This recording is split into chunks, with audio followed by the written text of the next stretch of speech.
It's not calling you Josh Frydenberg, it's calling you Dosh Frydenberg. Under the coalition, taxes for hard-working Australians will always be lower. You know, I don't hold a hose, mate, and I don't sit in the control room. They're answers that only can come from Victoria, I'm afraid, because that's not my job. But I ain't spending any time, though, because in the meantime, every 3 months, a person is torn to pieces by a crocodile in North Queensland. Well, g'day, listeners, and welcome once again to the Two Jacks. It's episode 76 of our hybrid edition where we look at all matters Australian and then move around the world. Lots going on too. And joining me as usual is Hong Kong Jack. G'day, mate. How are you? G'day. And what's going on there in Honkers today? Well, we had a missing emu. Now, that's not an Indigenous animal to Hong Kong. No, so it's where not. did it come from? No, apparently it was bred out at a little farm on the New Territories. Hong Kong's, the original Hong Kong colonies, the island, Hong Kong Island, which I hardly ever leave, and Kowloon, the peninsula, the thing. And as over the years, we added the New Territories, which is the rest of the Kowloon Peninsula up to the mainland. And this is up in the New Territories. An emu was discovered wandering around, including in a couple of housing estates. And this led to a scurrying around of the Hong Kong police and of the local Animal Protection Society when they eventually captured it. But no one seems to want to say it was theirs. It's pretty hard to conceal emu ownership, I would have thought, Jack. In a place like Hong Kong or Kowloon? They're probably worried that they will get pinged for having brought a fertile emu egg back into the territories. That's probably how it happened. Because yes, it was a boon in America briefly. Emus, the Americans call them, of course, emu farming. Yeah. Basically for leather. And I don't know how the emu farms are going. When I was in Arizona in probably early 1990s, I came across an emu farmer in Arizona, and I don't know that it's really taken off, but the one in Hong Kong clearly did. Yeah, I think the owner's best placed to say that, look, it identifies as a chicken. I just thought it was a very big chicken. That's probably that's the way to go. All right, matters domestic in Australia, for domestic for me at least, and our listeners, for most of them anyway. A question's been asked: should Australia be sending money to Ukraine? I get asked this regularly, I've got to say. Right. Yeah. Well, Foreign Minister Penny Wong has announced a $31 million energy and humanitarian aid package for Ukraine. I can't understand what the problem is there, Jack. Go on. I've just noticed this, that people keep asking me this question.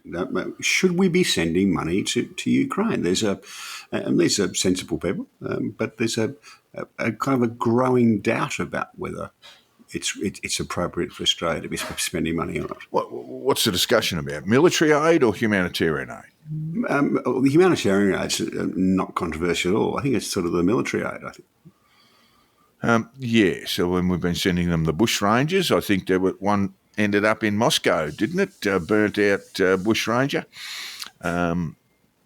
Ended up the bush rangers being our trucks, our lightly armoured vehicles, armoured Humvees, I guess you'd call them. Yeah. And there was one of them blowing up and on display in Moscow.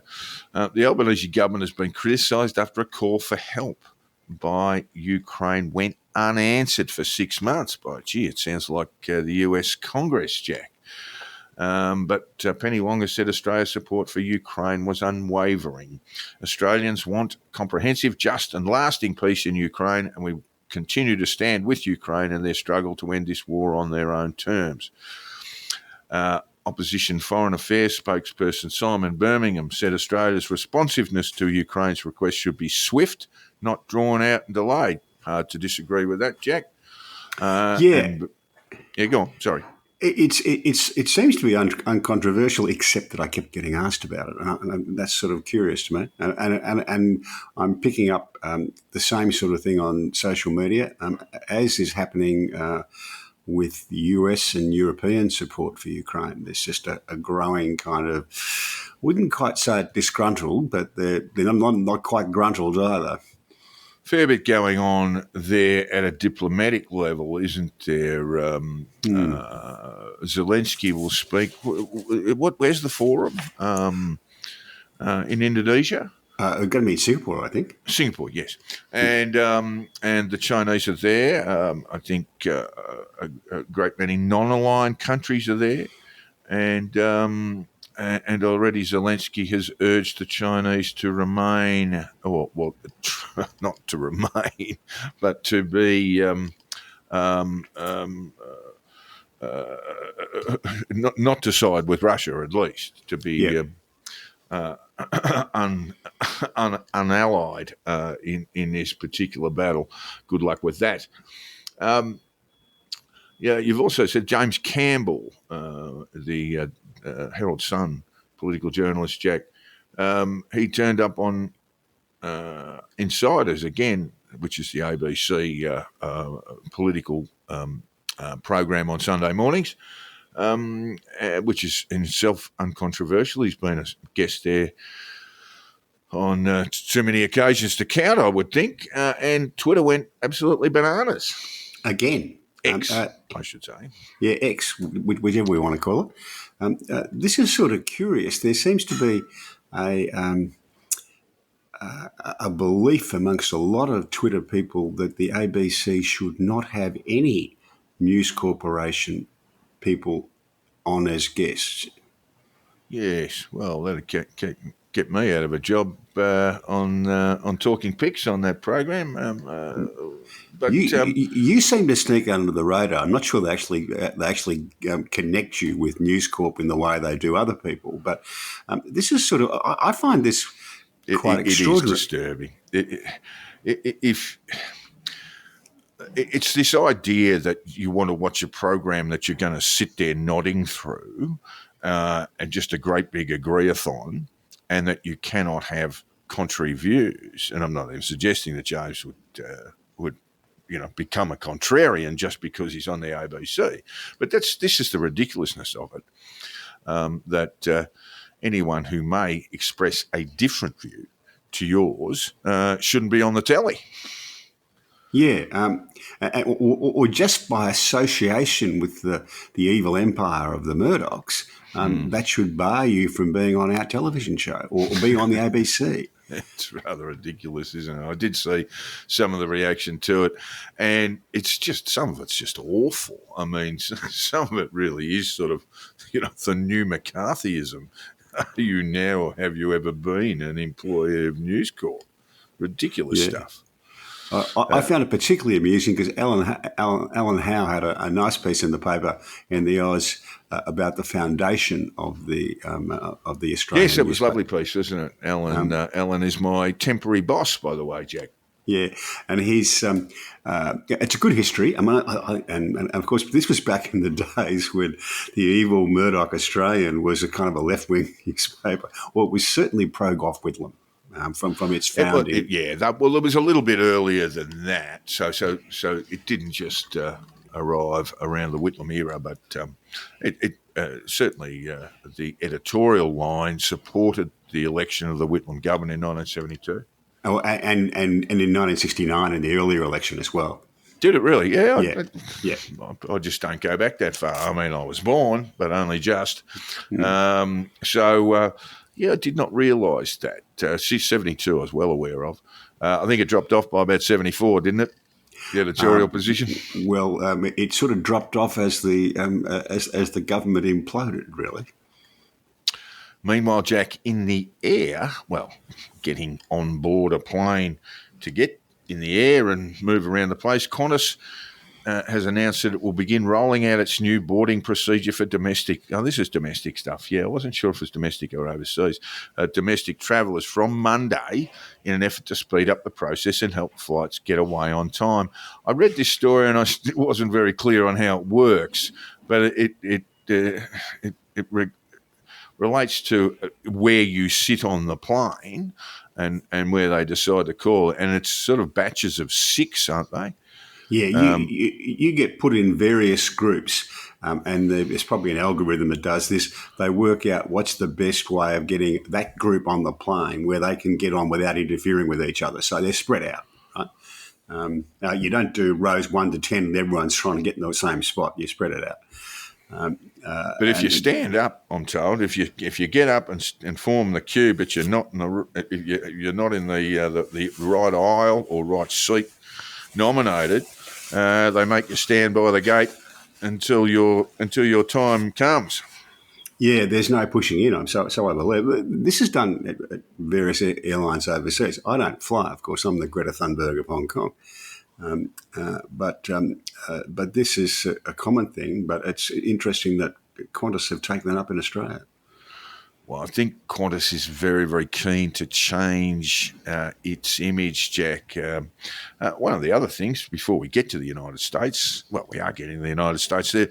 The United States, under the Biden administration, has said that if you have your flight cancelled or if your flight is delayed by more than 3 hours and you choose not to take an alternate flight, the airline must refund you 100% of your purchase price of the ticket. Going to be a bit in that too. What's that going to do? Going to push up the price of tickets, I would have thought. Well, it might be. Might make airlines a little bit more efficient, Jack. Do you think it might be a little bit of a stick to beat them with to try and encourage them not to cancel flights? Oh, there's some real horror stories. I mean, look, again, I haven't flown in the United States for a long time, but people I know who do say domestic flights in the United States are a nightmare. You know, you've got to get there a couple of hours beforehand. Security is really imposing, and you can get there and get to your gate, and sorry, not today. And the staff are unpleasant. The food's inedible. The planes aren't particularly clean. The list goes on. The list of complaints goes on. Some of their budget carriers look like nightmares too. You know, I'm just trying to think of some of the names. But they look like absolute nightmares to fly on. So if you're going to go there, maybe catch a train. But I think there are also problems with Amtrak as well, aren't there? There are.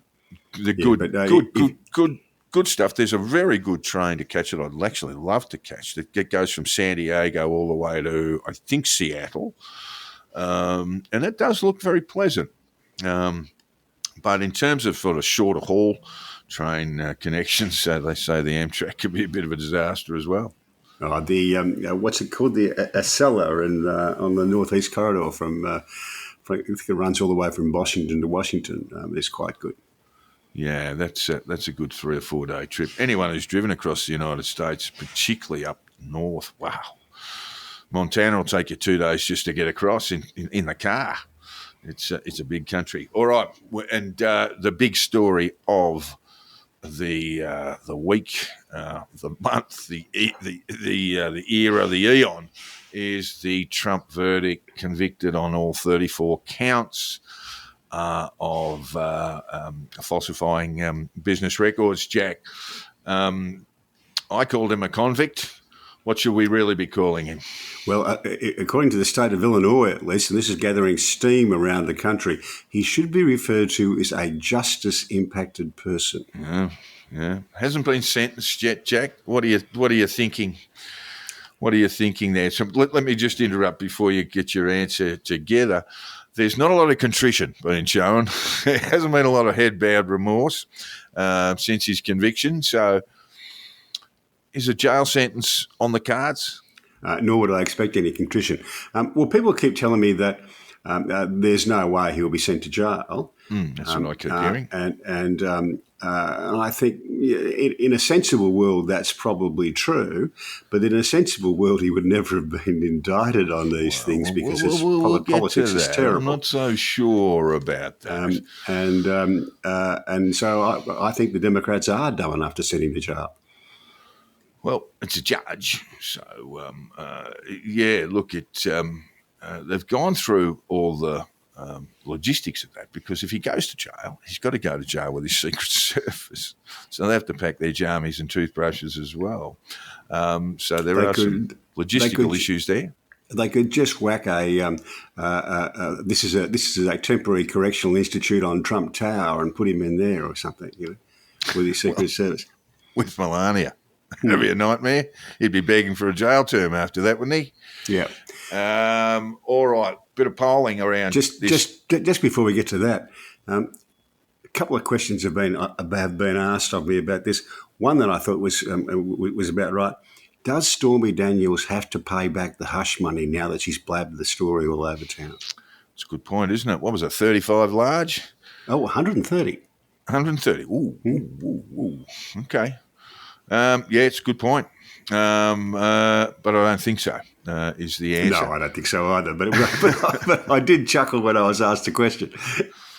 Bit of polling around this, Jack. YouGov poll just released this morning. More Americans say Trump got a fair trial than say he didn't. Half of Americans agree with a Manhattan jury's verdict that Donald Trump was guilty of 34 felony charges related to falsifying business records.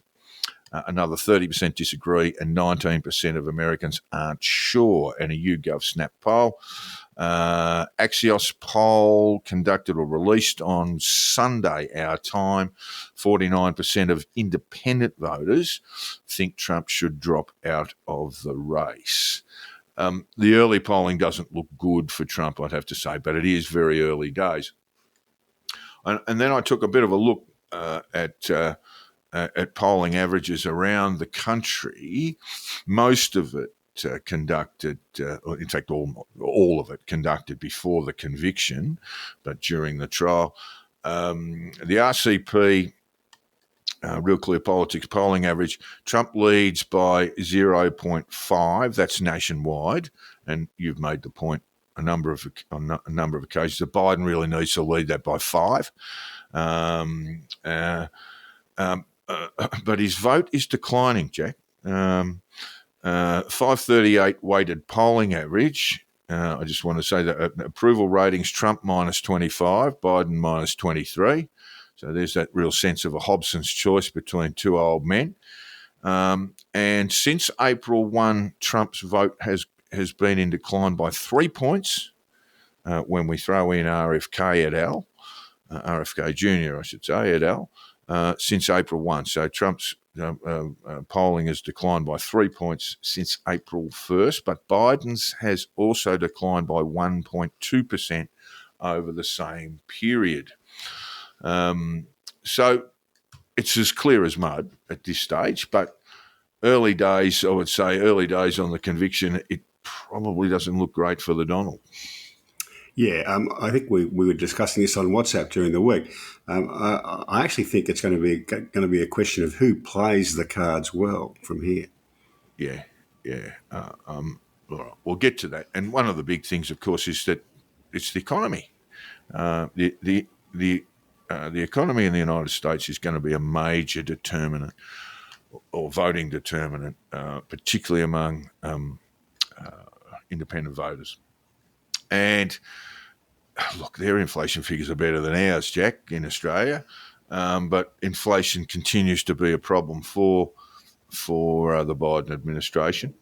One of the long-standing indexes on this is the Consumer Confidence Index that Gallup's been running for 30, 40 years, and on their figures, however good the economy looks to us, the consumer confidence levels is as low as it's been since George H.W. Bush lost the election to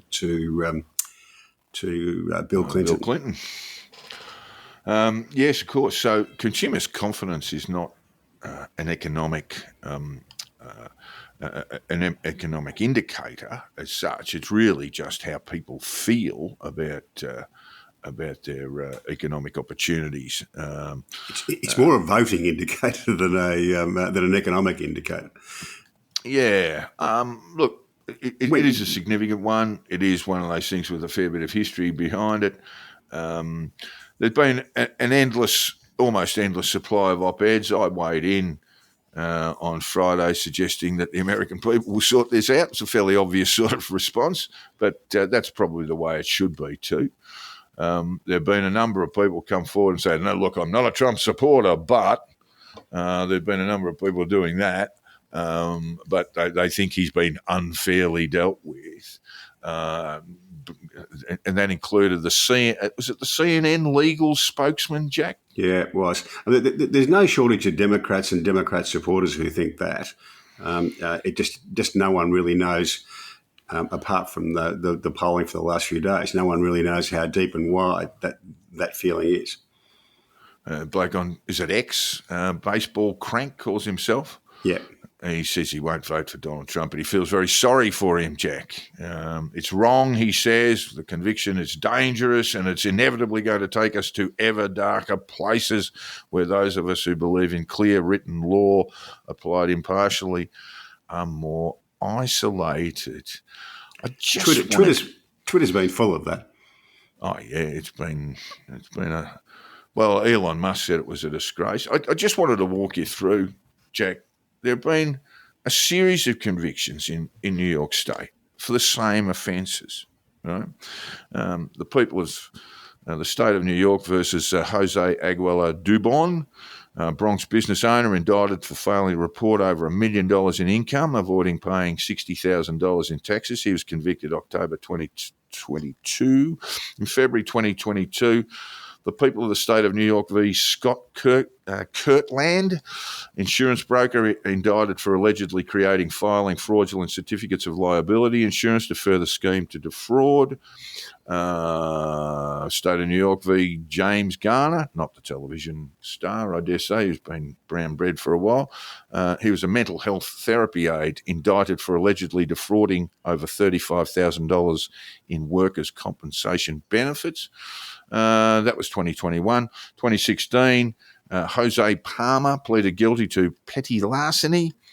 They actually spelled petite, which I find really funny. Pleaded guilty to petite larceny for unemployment benefits fraud of over $3,000. So I'm not buying this idea that they use these laws just to get Trump. I mean, they've been prosecuting people in the state of New York for a long time on these things. Yeah, well, I'm not a United States lawyer, but there's plenty of United States lawyers who disagree with you. But there you go. Well, I'm just saying this is the record. These are the people who've been convicted of the same offences that Donald Trump would, and include, they've gone for someone for larceny of unemployment benefits of $3,000, Jack. Well, the New York Times editorial board described it as a novel legal theory. So, but I'm not an expert on it. Okay. Barbara Freeland convicted for falsely claiming food stamps, Jack. Maria Ramirez convicted for returning unpurchased items to a store in exchange for store credit. These things, they've been prosecuting these things for a while. I was looking for a number, but it's probably somewhere around about 100 over the last 10 years. About 10 a year. So this is not by any means the first time someone has been prosecuted under these laws, and it's pretty obvious that these laws have been used on a number of occasions by the state of New York. Over to the other big issue in the election, Jack. I know just before we leave there, something I saw yesterday as a suggestion: should Governor Kathy Hochul pardon Trump? Why? Because that would be the best. Did Scott Kirtland, did the insurance broker who allegedly created fraudulent certificates of liability, did he get pardoned? This would be the best political move the Democrats could make. I don't buy that because it would take away Trump's argument that he's being treated unfairly, but leave him as a convicted person, a justice-impacted person. I don't agree. But we will move on to the southern border, which is a massive massive election issue in the States as well. I do know your source on this. It's a Fox News journalist on X, Jack, and he's got the bucks to buy himself an extended. Got the blue tick and buys himself an extended thing. He said another 118 Chinese nationals crossed illegally into San Diego sector. That's 118. I'm told, he says, San Diego sector has now had 30,000 plus Chinese. I've got to question a lot of this stuff. He's got the blue tick, so he can actually expand on this. I'm told. Who told you? And then he goes on to say other San Diego sector nationalities since the 10th of January this year, 8,900 Indians, 7,800 people from Turkey, 2,900 from Uzbekistan, 4,400 from Mauritania, 3,000 from Vietnam, 5,600 from Guinea, and 30,000 plus Chinese crossing illegally in San Diego since December 1 is unprecedented. Well, it'd be unprecedented if you give me a source, mate. This has been reported, I can tell you, in the press in Asia as well. Yeah, but these numbers are not these numbers, but the. I don't believe the numbers. I mean, I just don't. Sorry, no, it's not that I don't believe them. It's just not authoritative, because this is how he thinks. I mean, this is a good exercise in how to read news, because he goes on, and it's just a tweet from a Fox News journalist, but he's a highly regarded one. He says there is now an orchestrated, well-organised cartel smuggling operation of Chinese into Southern California, and it appears there has essentially been zero effort to stop it. Now that's a bit of opinion slipping into his little report on X there, Jack. And that's the thing. That's the thing that caught my eye. There has essentially been zero effort to stop it. Really? Zero? Nothing?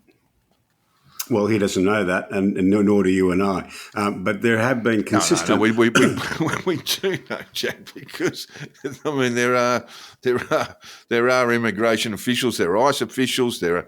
I think the question he's posing, has there been specific attempts to stop what he thinks is a cartel, or the bringing in of people from Turkey and Vietnam and China, etc. We don't know whether there's been any specific work on that, but this is being reported in Vietnam and in China, or in Hong Kong as well, that there is growing numbers, that there is a pipeline. If you mention organised cartels, smuggling operations, are they based in China? Are they based in Vietnam? Are they based in Mexico?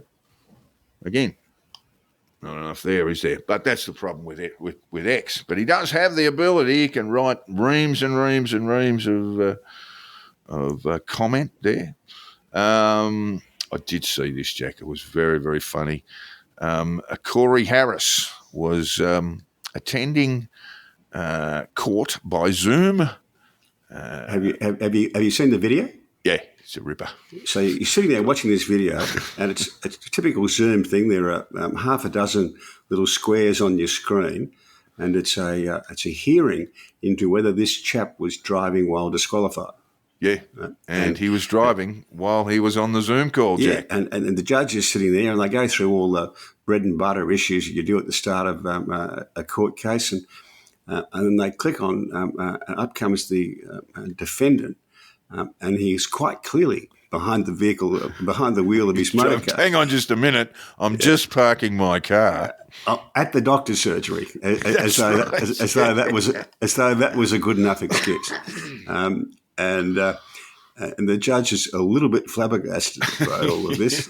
He was a little flabbergasted. And he's checking the records in front of him, and he says, "Look, this is about driving while disqualified, and I can check from the records here that you are disqualified from driving a car, and you are clearly driving a car." I love the lawyer just before that who sought an adjournment. Yeah. There he was driving the car.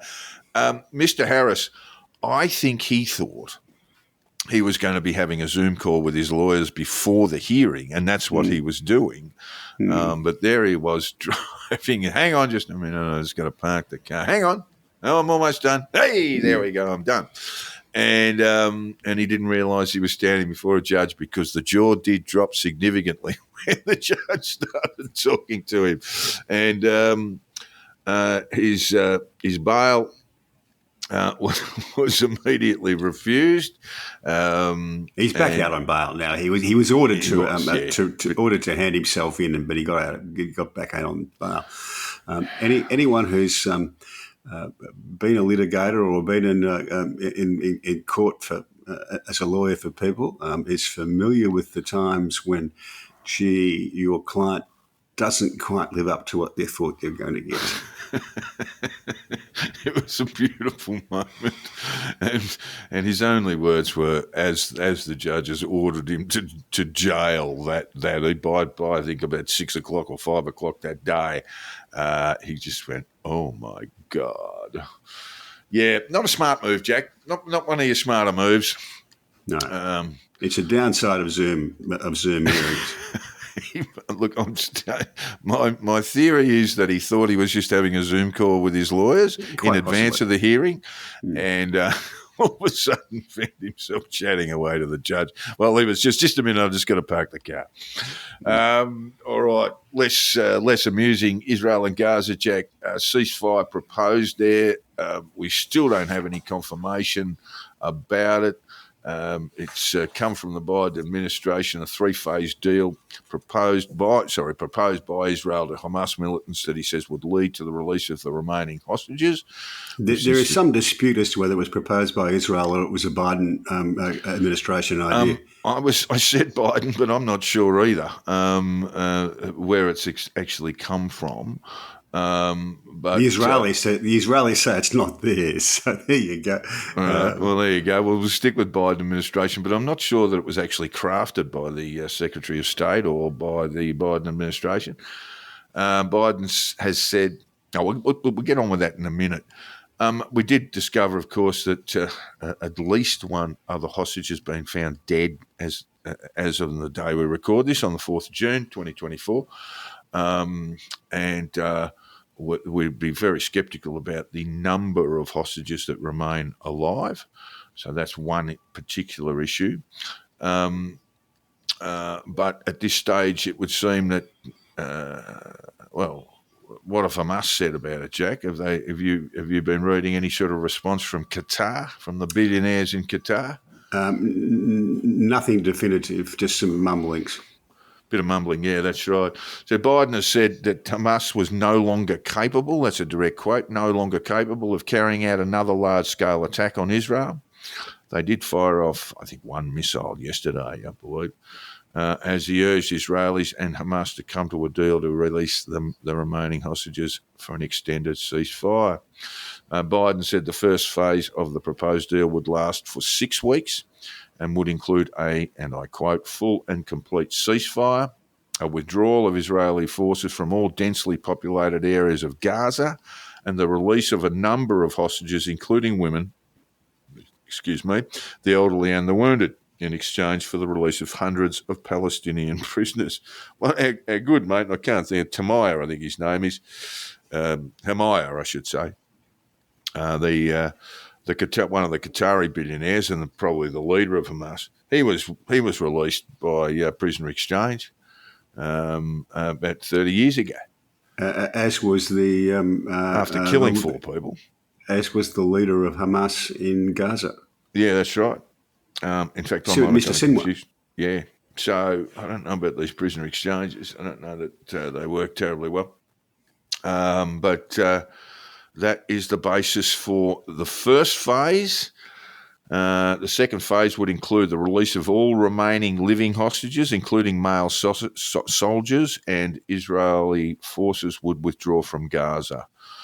And I'm quoting from Grandpa Joe now, and as long as Hamas lives up to its commitments, the temporary ceasefire would become, in the words of the Israeli proposal, the Israelis are saying they didn't propose it, the cessation of hostilities permanently. The third phase, let me go on, calls for the start of a major reconstruction of Gaza, which faces decades of rebuilding. What chances of this what chance do we have of this getting up, Jack? I don't think it's likely myself. We will see. We will see. Meanwhile, congressional leaders on Friday invited Israeli Prime Minister Benjamin Netanyahu to deliver an address at the US Capitol. Do you think that'll go ahead, Jack? Probably will.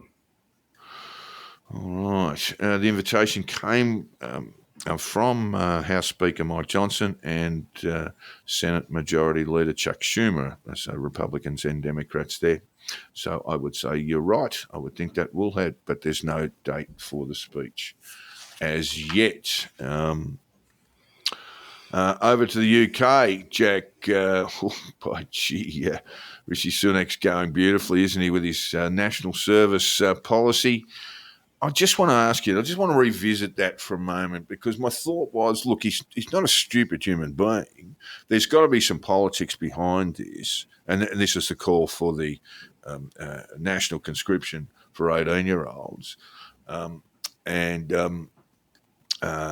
either national military service or what we might call community service.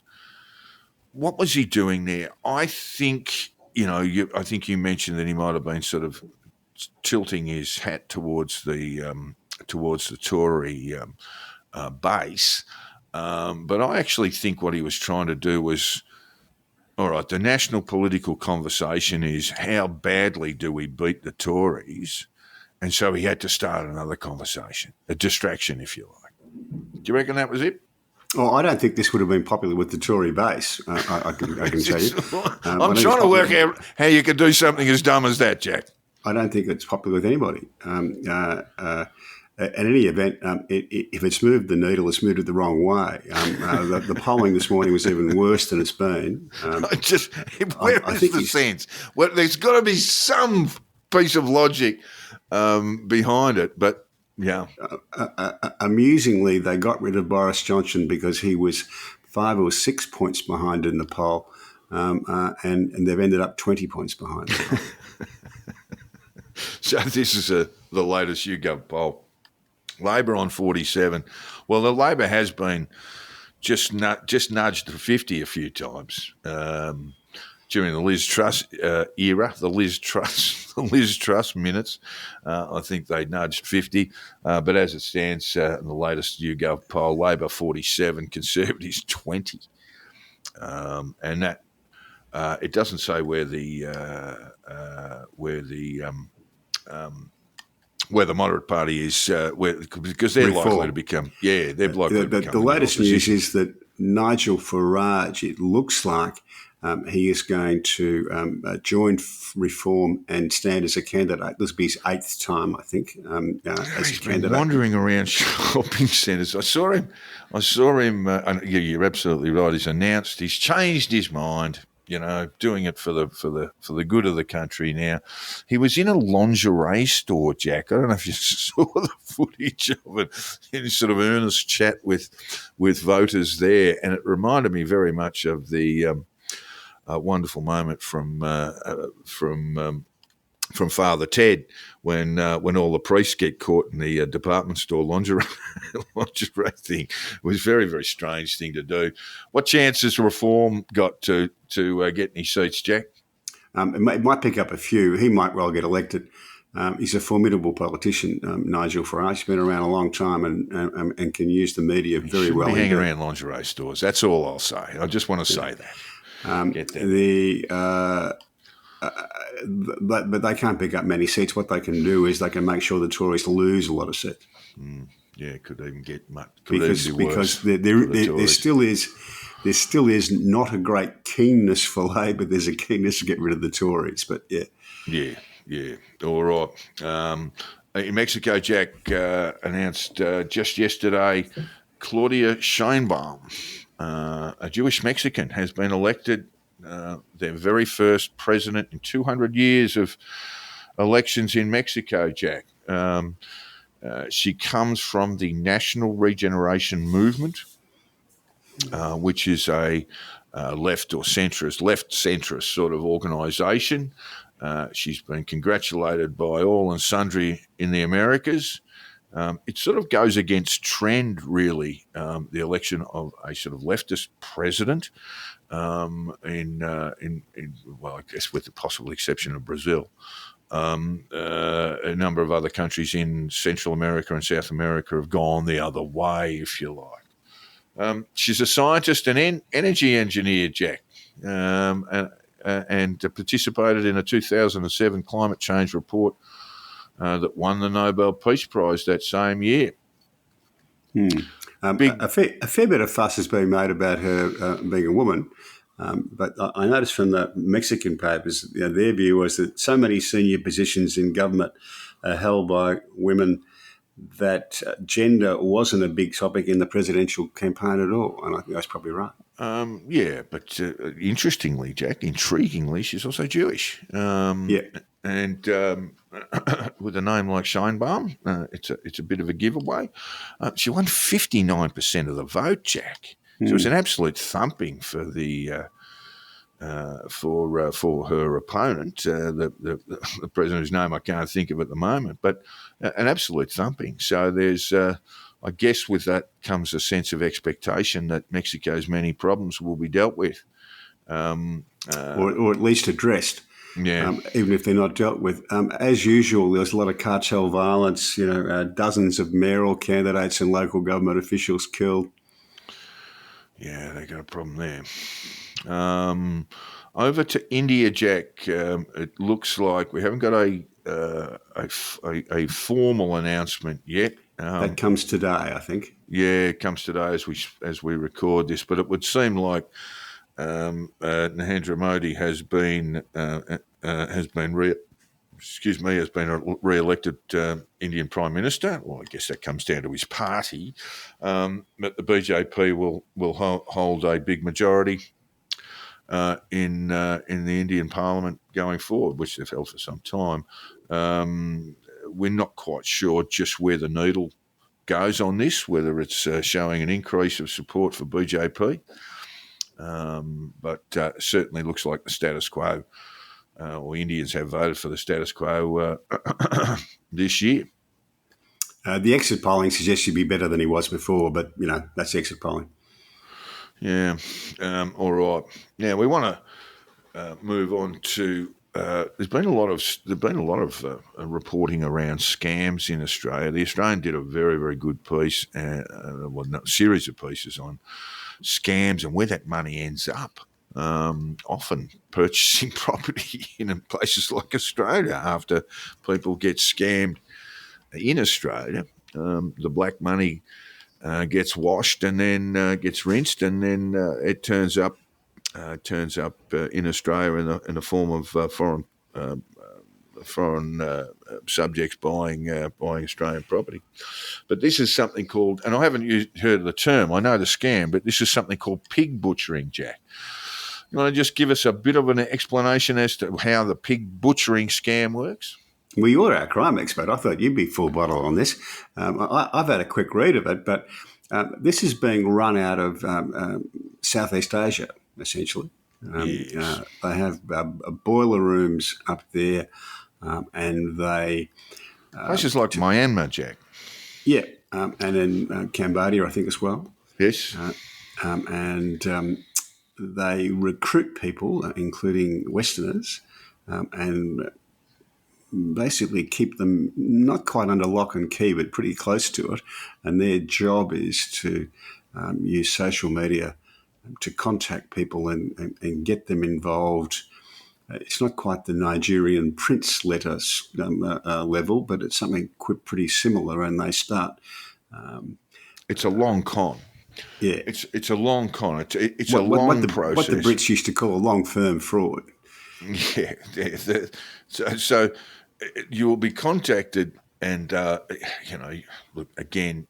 You never want to sort of say, gee, people are really stupid getting scammed, but I've always got to wonder about people falling for this sort of stuff. They will receive a contact that will look overtly legit. It may come from a bank or even a government department, and it will say, we've conducted an investigation and we found that you made some investments that that were basically purloined by con artists, and we've got this money for you, and we want to get it back to you, and it will involve crypto, and people will be told to sort of open up a crypto wallet, and they'll say, look, we've got, let's say, $30,000 for you, and we'll just need you to pay our costs, and the costs will be $5,000, let's say, and it all seems like a pretty obvious sort of con. But like all of these things, there's a deliberate attempt to win trust, to say, look, this is really complex. You probably don't understand how crypto works. Why don't you give me access to your computer and to your bank, and then you just get everything drained. So that's how that works. I know someone who was subject to, I didn't know the term pig butchering, but to this kind of con. And it went on for 2 years, Jack, sort of almost daily contact for 2 years. Yeah, they butcher the pig one leg at a time. Well, the first bit of correspondence this fellow got looked pretty legit, and it actually came purportedly from a UK company regulator. I can't think of the name right now. And I looked at the forms, and the logo was on the wrong side of the page and things like that. There were little signs, but it was well written. But then after a while, the sort of level of English that's used in these sort of written communications and emails and other social media, and social media contact just really drops off. And I said to the bloke who was being conned and asked him if it was real or not. Hopefully he thinks, geez, I've got to pick up 30 large here. I said, mate, have a look at some of these letters. I mean, if you can't get the greeting right, if you can't spell the bloke's name right in a greeting, you probably should give it up. There's a suggested reason for that is that the lower level stuff is done by the Western recruits. That's right. And as the real money starts to happen, it's taken over by the people who are perhaps less gifted in the English language. Less gifted. English is a second language. Very but really obvious. And when I was reading this stuff, I'm looking at the bloke going, you serious about this? I mean, this is a serious business proposal with, spelling mistakes in the in the opening paragraph. Do you remember years ago that in Queensland they did a survey on all the people who'd been taken in by, let's loosely call them the Nigerian prince scams, and it was sort of embarrassing the number of lawyers and accountants who were on the list.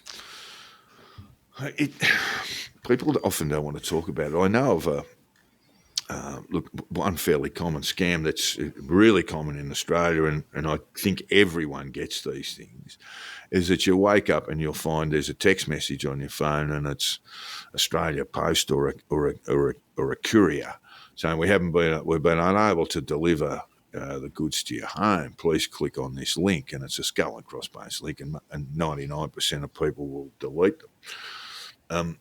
But a woman. And basically, once you click on that link, there'll be a communication set up, and they'll say, "Oh, look, you're $10 short on your postage." So you think, well, the con can only go as far as a $10 payment. One woman lost $25,000, and again, the thing is, look, this all sounds really complicated. Why don't you give me access to your computer and I'll sort it out for you? And that's not after a 10-minute call. That's after 4 hours on the phone. So you just become exhausted by it, and people will just do and say anything just to end the call, and that can be allowing someone into your bank account. And furthermore, once you do that, the bank's not going to look very kindly on refunding your money because you've provided access to an individual. You've sort of.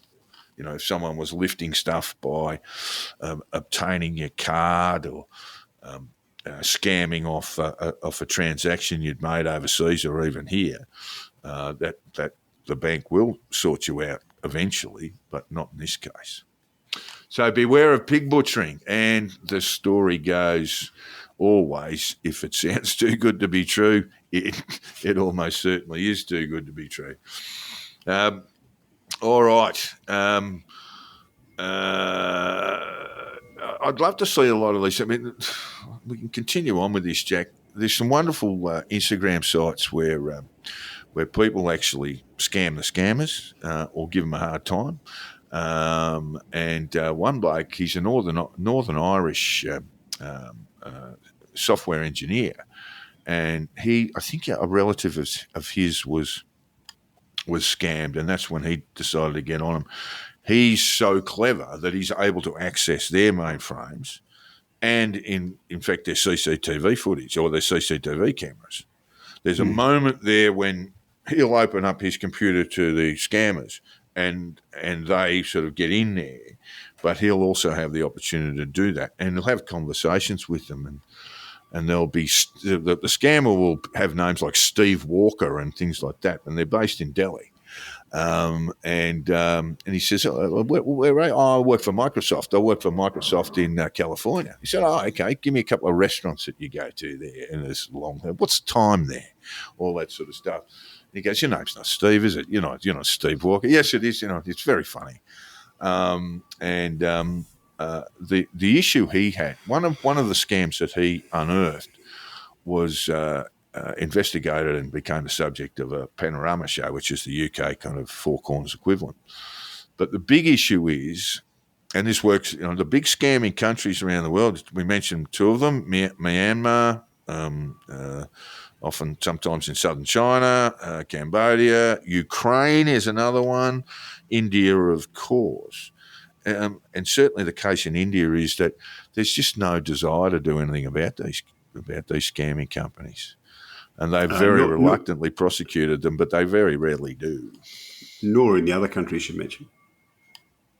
Well, yeah. Look, my only experience is the Indian one, where they just turn their backs on it. They consider it part of their tech industry. And the worst aspect of that is that you basically getting black money running through your economy. But we better move on. We've got a lot to get through still, Jack. The WHO pandemic agreement.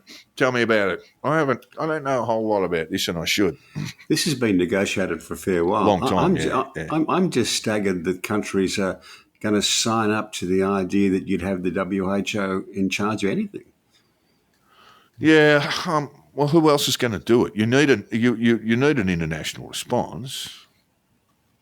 You need an international response, don't you? You can't. The problems will arise. I mean, countries are going to make their own decisions about their response, but that's the best response.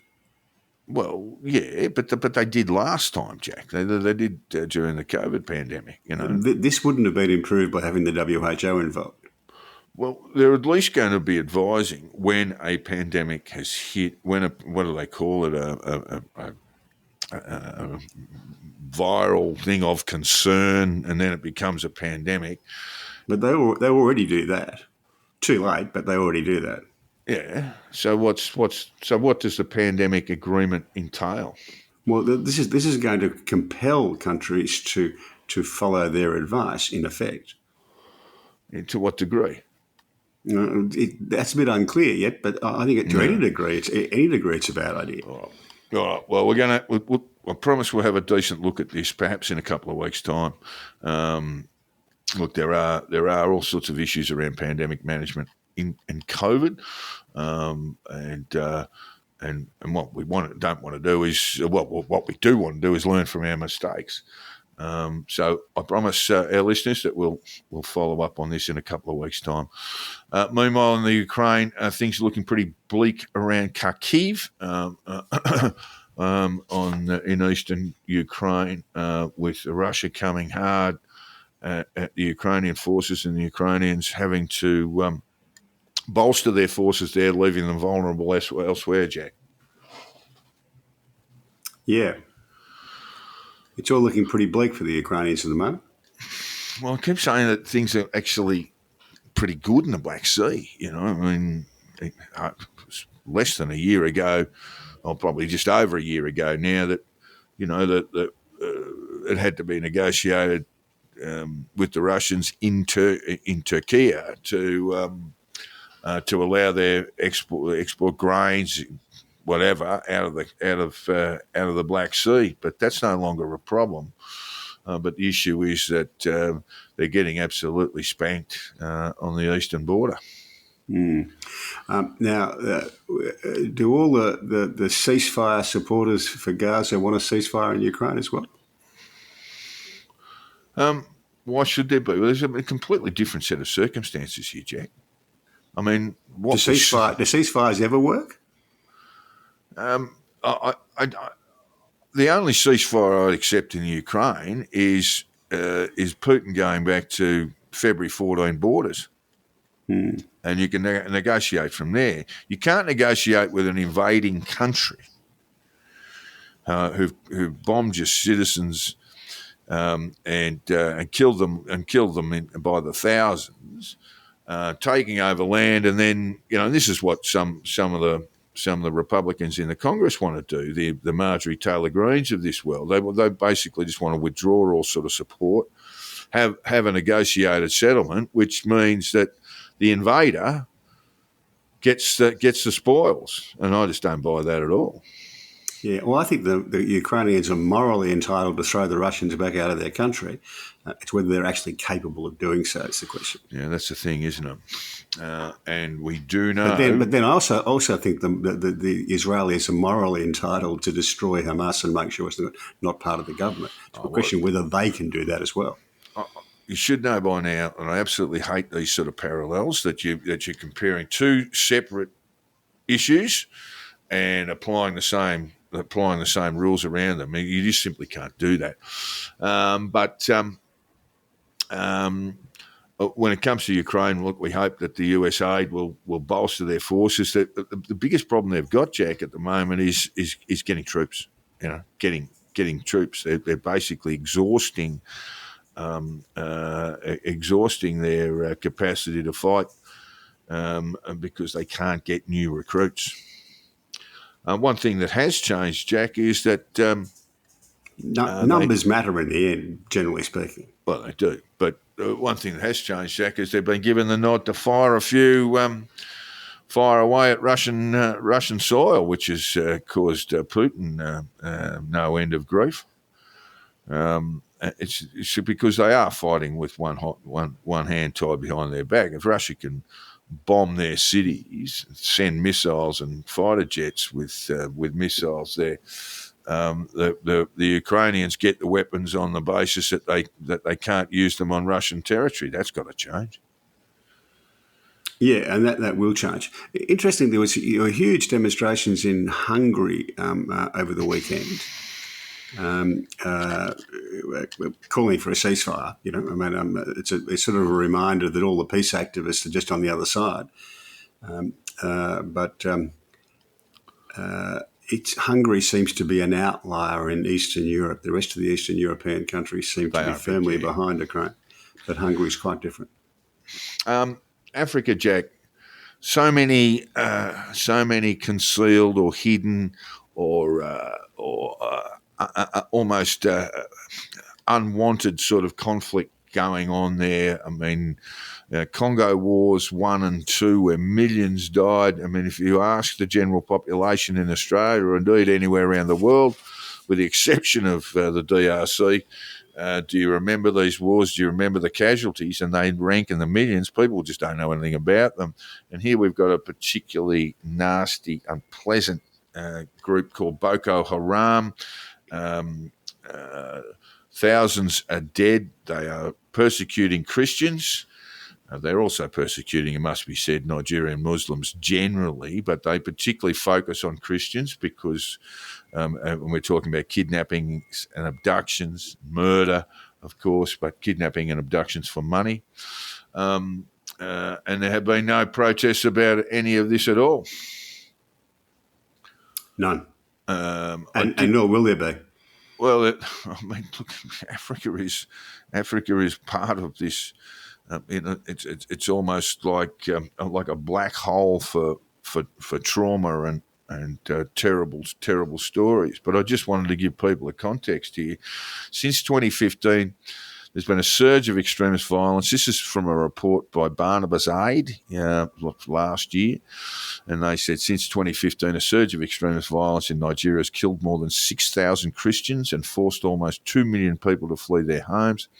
This is all in northern Nigeria and Niger. Attacks on villages by heavily armed militants are filled with Islamic cries of Allah Akbar and God is great. Thousands of others were maimed, burned and kidnapped or forced to flee. And it is a very real example of persecution. Of religious cleansing, or of ethnic cleansing. There's no doubt about that. I mean, that's a significant number of people, and that's according to Barnabas, which is a Christian organisation, but it's a humanitarian organisation. 6,000 people in 8 years. I mean, that's just a terrifying statistic. Meanwhile, Jack, down south, in another election result, in South Africa.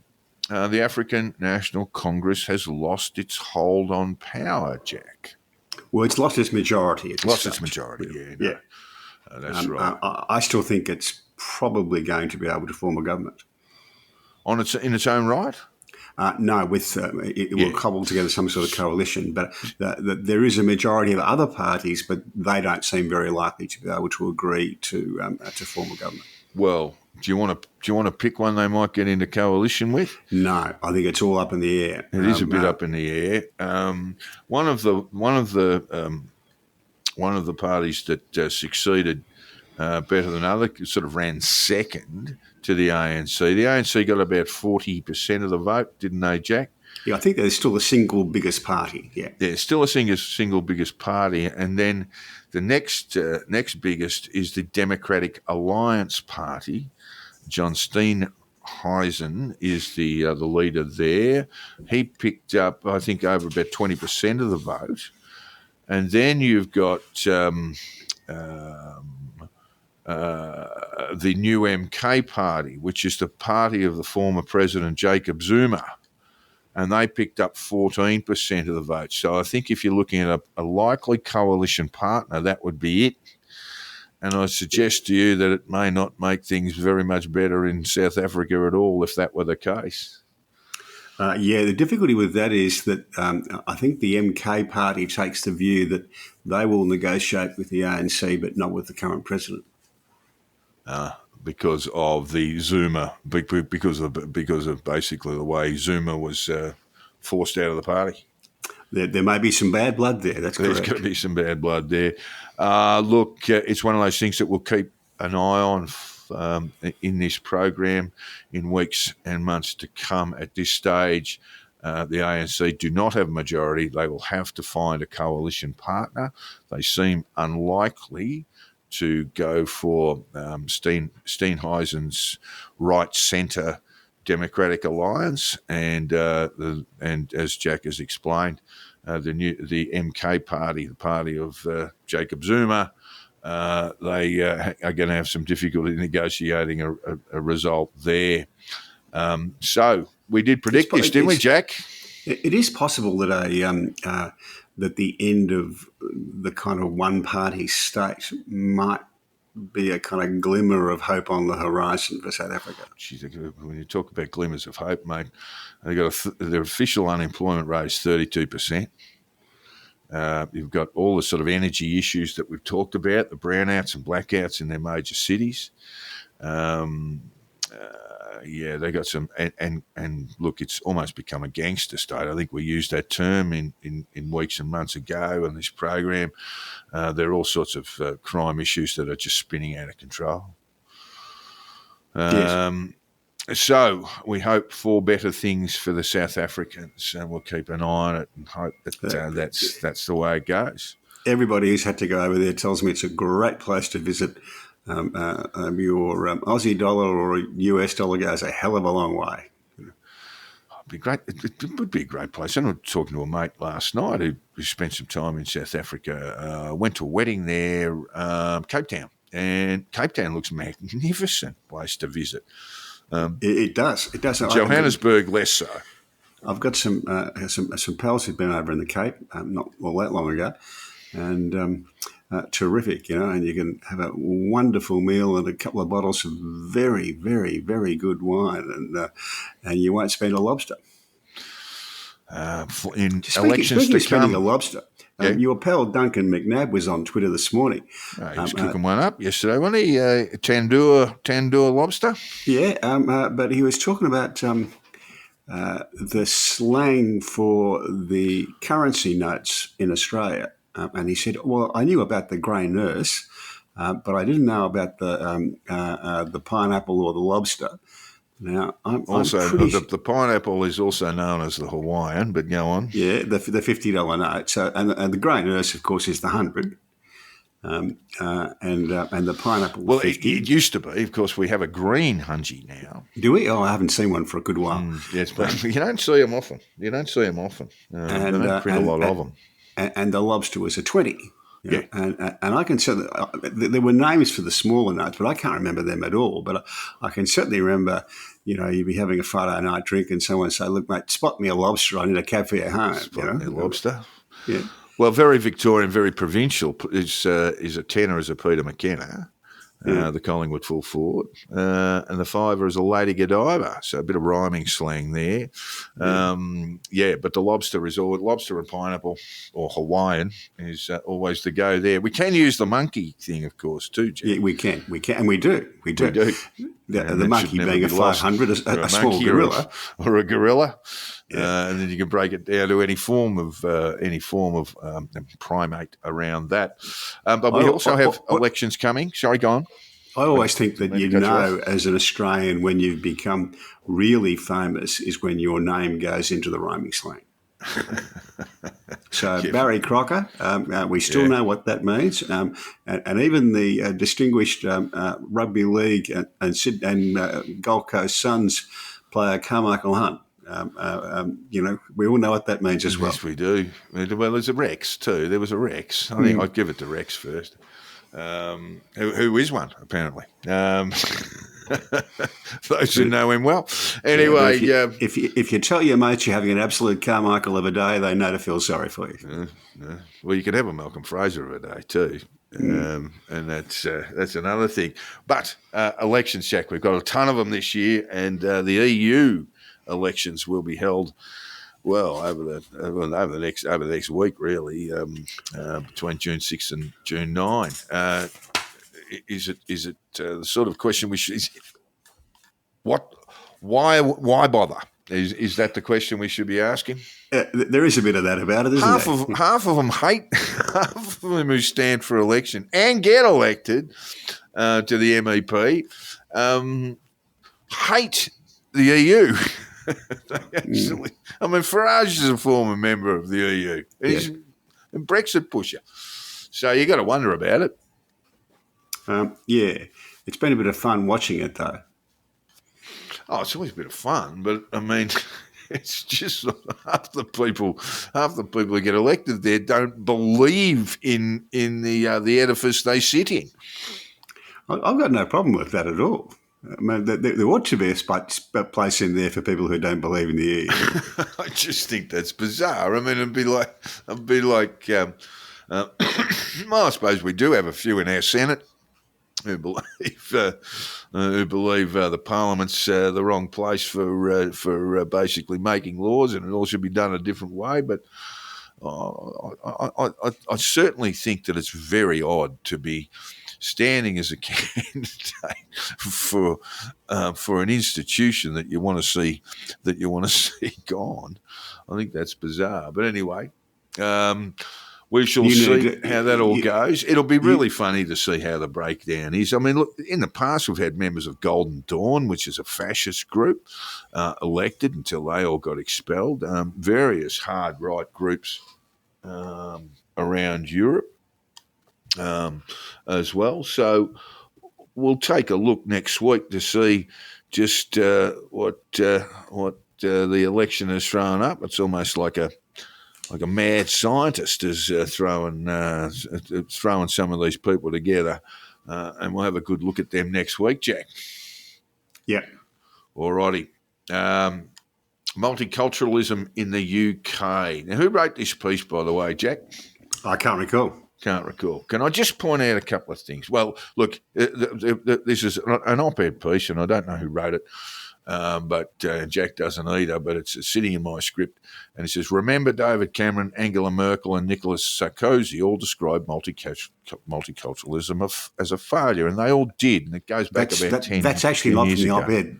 That's from me, not from the op-ed, right? Oh, okay. Well, then, yeah, and you are absolutely correct, Jack. Let me just tell you that they all made these comments. David Cameron. I mean, why haven't they hung that bloke put that bloke in a gibbet after all the harm he's caused the place? But anyway, yes, they all did, and then there's a long piece there, also giving Rishi Sunak. We don't know who the author is, Jack, but let me just tell you, from a writer's perspective, never, ever do these things. And he breaks away. It's probably a 2,000-word piece. And then he goes, first, everyone in Britain should have the right to practice their religion, blah, blah, blah, on with the paragraph. Second is the next paragraph. Third is the one after that. And fourth, and then finally, if you're writing op-eds, you'll get slapped for even using secondly, firstly, fourthly, all that sort of stuff. Please don't do it. People can count and they can read. So don't do that. But I guess the piece here is saying that there are further great social tensions in the UK around multiculturalism, Jack. I think there are, and partly that's because that nowhere in Europe do they quite get it like we do in Australia. Well, firstly, let me tell you this, Jack, and then secondly, let me tell you that. I mean, it's one of my pet hates, and really, if you're an op-ed editor anywhere around the world, you look at this and you throw straight in the bin. But anyway, there are particular issues.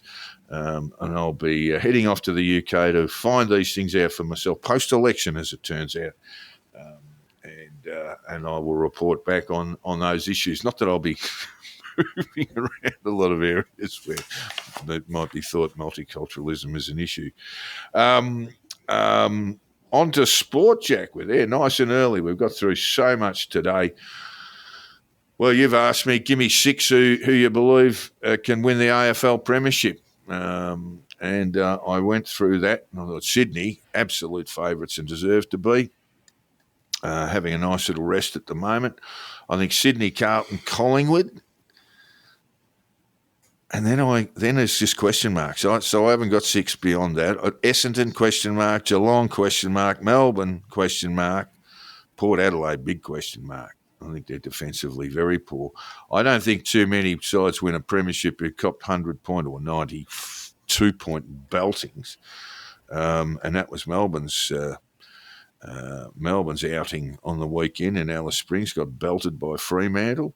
I might put Fremantle in there with a question mark, Jack. Fremantle and the Bulldogs.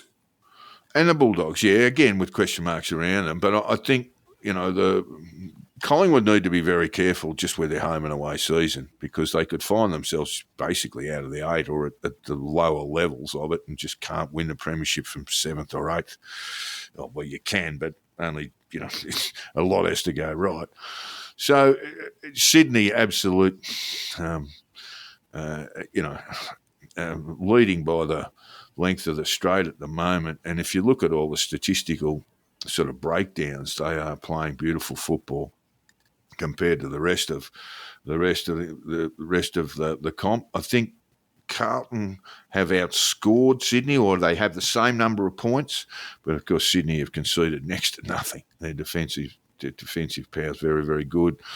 Pity the side. Let's say if Sydney will finish first, I'd say without a doubt. And if you finish fourth, you got to go to Sydney and play them. You're going to get belted. There's no doubt about it. The only knock on Sydney is how will they get on at the G. Who were your six? Pretty much said them. I had two that I thought were pretty sure would be in the top four, and that's Sydney and Carlton. Yeah. And below that, I've got my doubts about Essendon. they've played well against. They've been much more consistent this year, and they've played well against sides below them on the ladder, but they haven't really done much. Recruited well. I think they've got a lot right, but the they've got coach is probably a better coach than he was at North Melbourne. Got a lot right, but a fair way to go. Who else? I've got my doubts about Melbourne. I don't think they'll be top four. What about the Hawks? Well, not top four, but what about the Hawks to make the finals? Hawks, I think, will play finals. Yeah, they've got a way to go, and they play some pretty good sides. But, yeah, no, their rebuild has gone quicker than most. Richmond, I know they're not going to play finals, but you've never seen a side that's been more gutted by injury, who are still having a dip, by the way. They've just got no avenue to go. But work out the contest there. Who are your biggest disappointments? Who's been disappointing? Yeah. Melbourne. St Kilda. The Saints though, look, they're in year 2 of a multi-year rebuild, I think. Oh, they played in the finals last year, Jack, didn't they? Did they play? They played in the finals last year, didn't they? Yeah, it got a bit of luck, I think. Yeah, it's part of the sort of inequality, the inbuilt inequality of the AFL competition. So if you finish in the top 4, you're going to play a lot of sides that played in the 8 throughout. You're going to play them sort of twice throughout the year, so it makes it a little bit more difficult. And Essendon, of course, finishing outside the 8 in the lower rungs last year. Well, they've got a slightly easier run. I'm not sure that this is the right way to do it, and they've got enormous problems, and they'll never be able to get. Certainly, when they've got 19 sides, they're never going to be able to get any sort of the idea that you'll play each other once or twice. It's never going to happen. But play each other once is attractive, but there's less TV money. Yeah, well, that's what's driving it all too. So so far, Sydney, Carlton, Collingwood need to be careful. They've got some injuries. They just can't finish 7th or 8th, or indeed out of it. And I think Geelong have been found out a little bit just around their midfield. And Melbourne, well, you can't get beaten by 92 points by a good side, but not a great side. And hope to have a good season ahead of you. But in the background, Jack, is the Hawthorn saga, and it has become a saga, and I believe it's headed now to the federal court. Is that right? Well, that's the only option in front of the complainants. Right. So just give us a bit of background for those who haven't. This has been in the Australian Human Rights Commission for mediation to try and resolve the differences between the complainants and the Hawthorn Football Club and 3 of its then employees. But the Human Rights Commission has given up on the mediation, saying that there's no prospect of success with it. And that means that the option for the complainants is to go to the federal court and run the case in court. But of course, up until now, they have been given the benefit of anonymity and not had their complaints tested in court. So they're going to have to decide whether they want to go ahead and do this. Yeah, it seems like it's just been drawn out to the point where you could imagine people be getting very, very frustrated with it. I saw Lee Matthews who's a board member at Brisbane Lions, but he came out in support of the coach at Brisbane, Chris Fagan, who's had very, very little to do with this. Apparently, the allegation is, according to Lee Matthews anyway, is that he sat in a meeting where he nodded his head at one point. And that's the full extent of his involvement in this. If that was the full extent of your involvement and you've been put through 18 months of this, you'd be pretty dark. Yes, it isn't right. And the mistakes were made probably early on when Hawthorn commissioned this report, and then how it released that report was a problem. And then the AFL got involved, and that became even worse. One thing you'd like to see is this thing getting resolved one way or another. I think Lee Matthews said, you'd like to see everyone involved under cross-examination. Well, I don't think that's going to happen. But it just seems to run on and on and on. Meanwhile, Jack, in the NRL, we have the biggest event. Television audiences, Jack, this is the biggest one, I think, advised for the AFL Grand Final, and one might have their nose in front one year and the other the next. But one of the biggest events in sport in Australia. It's the State of Origin. First game tomorrow night as we record this. James Tedesco is back in the squad, Jack. In fact, he's been named as fullback after I think the Penrith Panther had to withdraw. Look, I haven't been watching rugby league nearly as closely as I have been watching AFL, but I look at the Queensland side and just think they're just going to give the Blues another hammering here. Yeah, it looks like it, doesn't it? Where are they playing the first game? Accor Stadium, so that's Olympic Park. That's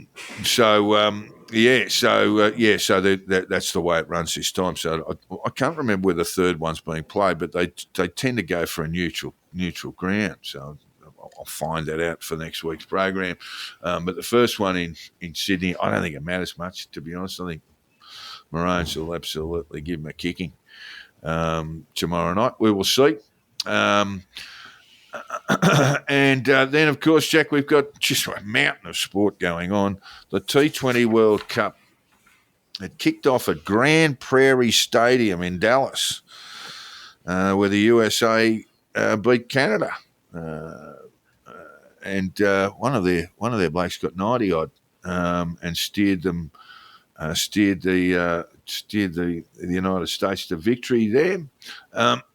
Been some lovely photographic images. I don't know if you saw Mitch Marsh with the Ugandan side, wearing the Ugandan top and mixing with them. It's an absolutely lovely photographic thing. Dave Warner hanging out with the Omanis, and you just see these guys just grow. These guys grow around cricketers of the stature of Marsh and Warner.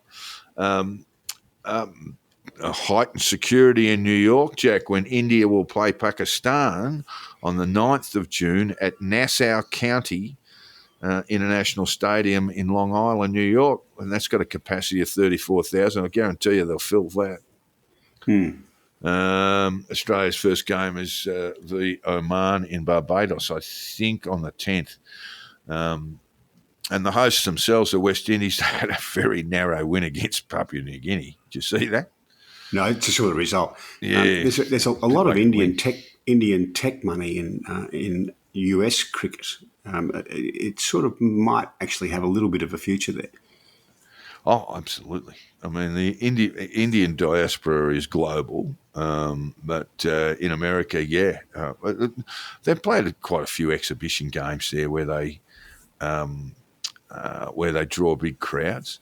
And, of course, now they've got the T20 competition. So I think Ricky Ponting he's the coach of the Washington Generals, Jack. And we'll see how that all pans out. In the end, I think they might just go. I mean, I watch a lot of cricket, an unnatural amount of cricket, but in the end, how much T20 cricket can you watch? I love the game, but, are you going to sit up and watch it? Part of the problem with the T20 World Cup in the West Indies is that the games are either on at the middle of the morning, and like the middle of the early morning, like sort of kicking off about 2 o'clock in the morning, or they're kicking off about 10 o'clock in the morning. So it's hard to be watching a lot of this sort of stuff. Yeah, my usual attitude to tournaments of this kind applies.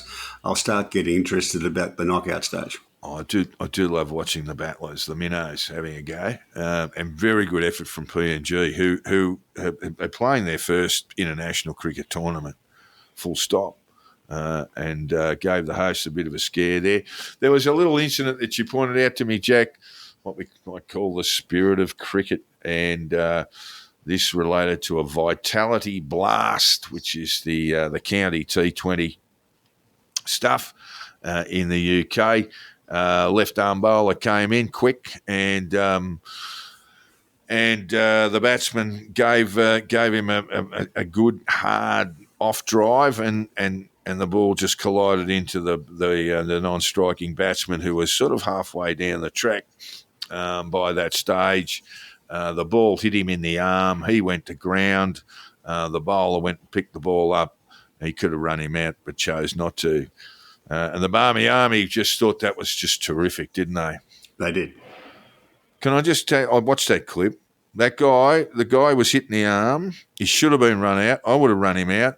He should have been man-counted in the first place. So he'd left the crease. So he's having a bit of a cheat himself. He was backing up, yes. He was backing up to a point where he could have been run out. And I just think, fair enough, you get hit by the ball. I mean, it would depend on the circumstances. But then, of course, the Barmy Army got short memories because not so long back, England played New Zealand in a one-dayer, and a New Zealand batsman was run out, having dropped the ball at his feet and then taken off, had a collision with the bowler, and the ball ran free and was just underarmed to the England mid-off fieldsman who whipped the bars off, Jack. Same thing. At a time in the match where it was really in dispute whether, I think it was a couple of overs. That's when it matters. When it matters, the spirit of cricket stuff. But look, if someone like he's just got hit in the arm, run him out. It's just bad, bad luck, mate. It's just what happens. All right, that's it for sport, Jack. There's got to be more sport than that. Big story in Japan at the weekend. Romantic Warrior, who won the Cox Plate in Melbourne in the spring, came back here and won the International Day Cup, and has gone off to Japan and won a Group 1 there, the Kenen Yusada. Japanese racing is very, very successful. The crowd, enormous, absolutely packed in like sardines. What was the prize money, off the top of your head? A couple of million, No, I don't. But it'd be a seven-figure sum. Yeah. Better than, slightly better than Hong Kong, which is very, very good. Right? Well done, Romantic Warrior. Standing ovation from the crowd coming back. Never seen a reception like it, even on a Melbourne Cup day. Wow! So, did it win by a significant margin? One by a length and a half, I think. James McDonald on board. A great ride, as it was in the Cox Plate. And I think Romantic Warriors even better than I thought he was. He probably wasn't quite fit on Cox Plate Day, because certainly the ones who finished close to him on Cox Plate Day wouldn't be Group 1 horses in Japan. Well, there you go. Now take us out, Jack, because Stephen Fry, who's the president, is he still the president of the MCC? He was the president of the MCC. Well, he reckons it's racist, Jack. Yeah, now he thinks it's racist. And a very good comment from I saw on Twitter. Absolutely despise this boomer habit of enjoying nice things to the max and for a very long time, and then deciding as the eventide starts to fall that they are bad, actually, and must be destroyed, meaning future generations cannot have them. Yeah, Stephen Fry was MCC. I think you only stay president for a couple of years. I knew he was. Yeah, I didn't know what the status of it. Well, was he president after the furore during the Ashes, Jack, when the racists, they weren't racist at the time, but they were just old twits. There's been a documentary study of the Ashes tour focusing on the Australian players. It's been running on Prime. Very much worth a look, just to see how that all panned out. And we did have that wonderful story in the long room, in not the long room, but with the two sides having their tables laid out, and all the Australian players sitting there, and Dave Warner's having a chicken sandwich, and in walks Johnny Burstow, who's just been run out I think it was stumped. Should be stumped. But anyway, he was stumped. They keep referring it to a run out as a run out, but it's definitely a stumping. And and he wasn't happy, Johnny. He's going, "Are we all happy with that? Are we all happy with that?"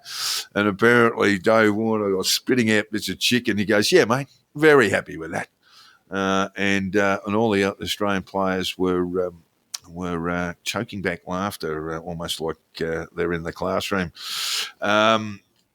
But I wasn't sure if Fry was head of it then. Certainly, they threw a few blokes out, but their behaviour on that day, I wouldn't say they're racist. They're just a bunch of upper class twits. What do you got to say, mate? There's a certain self-selection process as to who's going to go to all the trouble to get to sit in the long room. It's a bit like it was at the MCC in the old days. You know, you're going to attract the people who are a little bit nerdy. Well, they had reciprocal rights with the MCC, the Melbourne Cricket Club. And so you'd often see quite a fefew twits there with their, what are they, orange and gold ties? The egg and bacon tie, then. Egg and bacon, that's what they call it. Yeah, so you'd often see a few of them. I remember sitting with one, actually, and it was early days. We hadn't imbibed all that much. And he described Michael Atherton as a future England captain. And he was right about that. But he absolutely loved Michael Atherton because she was cut from that sort of cloth that Cambridge lad. Yeah. All right, mate, take us out. This is from X. Irony is not dead, though the husband of this volunteer for Brighton and Hove LGBT Community Safety Forum certainly is.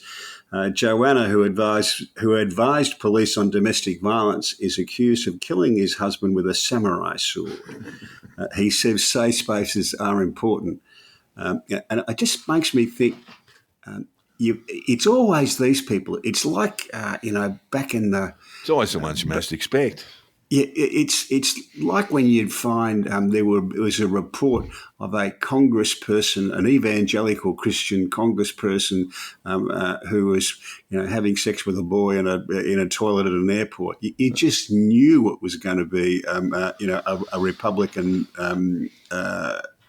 evangelical, didn't you? That's right. Yeah, there's one who actually been on $100,000 bail, an evangelical guy, a son of a pastor. He's a pastor himself, and he was out holding and charged with very serious offences. $100,000 bail.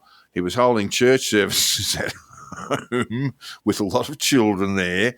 Should be laughing because it's very, very bad, and had his bail revoked and off to the slammer for you. And I thought, yep, there you go. It's always the ones you most expect. That's generally the way it works. So now the domestic safety advisors, they're just the modern version of that. He's a samurai. He's killed his husband with a samurai sword. Dear, oh dear. All right, well, that takes us out. Thank you for your time there, Jack.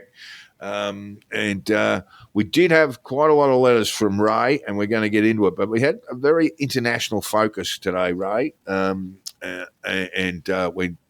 we've decided to hold your letters over for next week, when we'll probably have a bit more of an Australian focus. But there was a lot to get through, a lot of elections, Jack, and there will be for the rest of the year. But as Ray always does, drop us a line if you've got any comments or points that you want to make with us. You can get hold of me on my Twitter account. You can get hold of me through the Conditional Release Program at gmail.com, and you can get hold of Jack on his Substack. Give it to me, Jack. HongKongJack.substack.com. And that takes us out for episode 76, and we'll catch up with you next week, guys. See you later.